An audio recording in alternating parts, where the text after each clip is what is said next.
কিছু কিছু ক্ষেত্রে দেখা গেছে কিছু মানে পরিচিত লোকজন আছে আমাদেরকে 200 টাকা দিলে এদেরকে 1200 টাকা 1500 টাকা দিচ্ছে। স্বজনপ্রীতি হচ্ছে আর কি এক প্রকার। এই আর কি। যে বিষয়টা হচ্ছে আপনার এই কয়েকদিন ধরে কি কারণে এই তেলের সংকটটা দেখা দিল, এটা টোটালি আনবিলিভেবল।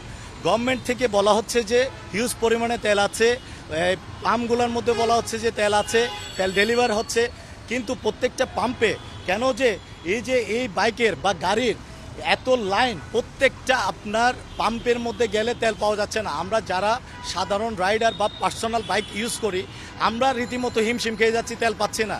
আমরা প্রফেশনের কাজে ঝামেলা হচ্ছে, যেতে পারতেছি না। আর পাম্পগুলোর মধ্যে গেলে কিছু তেল দিচ্ছে, আবার তেল বন্ধ করে দিচ্ছে। কেন এই ধরনের সিচুয়েশন তৈরি হচ্ছে, এটা আসলে বোধগম্য নয়। আমি গভর্নমেন্টের কাছে একটা জিনিস বলতে চাই, যদি রিজার্ভে যদি তেল যদি থাকে, তাহলে এই তেলগুলো যাচ্ছে কোথায়? তাহলে জনগণেরকে সচেতনামূলক তাদেরকে জনবৃদ্ধি করাটা উচিত আমি মনে করি। তাইলে তো আমাদের এভাবে বাইক যারা রাইড করে তারা এইভাবে আর তেলের জন্য দাঁড়ায় থাকে না। এখানে আরেকটা বিষয় আছে, এই তেলের সাথে কিন্তু আমাদের সব কিছুরই রিলেটেড। এই তেলের কারণে প্রত্যেকটা জিনিসের এখন দোকানের মধ্যে গেলে সয়াবিন তেলের পর্যন্ত শর্ট পড়ে যাচ্ছে। এগুলো কেন হচ্ছে? এগুলো আমার বোধগম্য নয়। আমি চাই যে গভর্নমেন্ট এই ডিপার্টমেন্টে যারা আছে তারা এটা সুষ্ঠু তদন্ত করা উচিত, তদন্ত করে এটা ব্যবস্থা নেওয়া উচিত। আর যারা এখানে এই যে তেলের সংকট করতেছে, কৃত্রিম সংকটগুলো করতেছে, এগুলো সুষ্ঠু বিচার হওয়া উচিত। আমি অলরেডি অর্ধেক হেঁটে নিয়ে আসছি গাড়ি। এখন সরকারে যে বললো যে বাইক যারা রাইড শেয়ার করবে তাদেরকে 5 লিটার করে দিবে, এখন বাকিরা কি দোষ করছে? প্লাস এটা কিভাবে বুঝতে পারবে যে আমি রাইড শেয়ার করতেছি নাকি আমি ব্যক্তিগত গাড়ি চালাচ্ছি? হ্যাঁ, এই ধরনের না করে সবাইকে সবাইকে সমানভাবে দেওয়া উচিত। আমার মতে আর কি। মিনিমাম 1.5 ঘন্টা আমাকে দিছে 1000 টাকার তেল। 1.5 ঘন্টা ধরে ওয়েট করছি, লালখান বাজার থেকে সিরিয়াল ধরে আসছি। 1.5 ঘন্টা পরে তারপরে 1000 টাকা তেল দিছে, মানে 8 লিটার।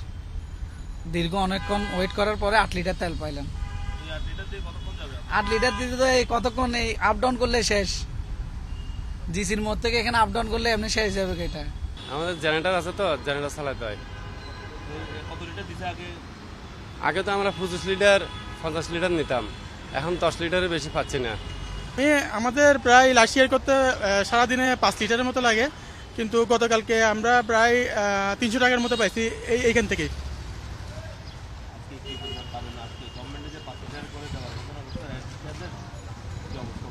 ঠিক আছে, গভর্নমেন্ট শুনছি, সেটা আমি কালকে ফেসবুকে পাইছি।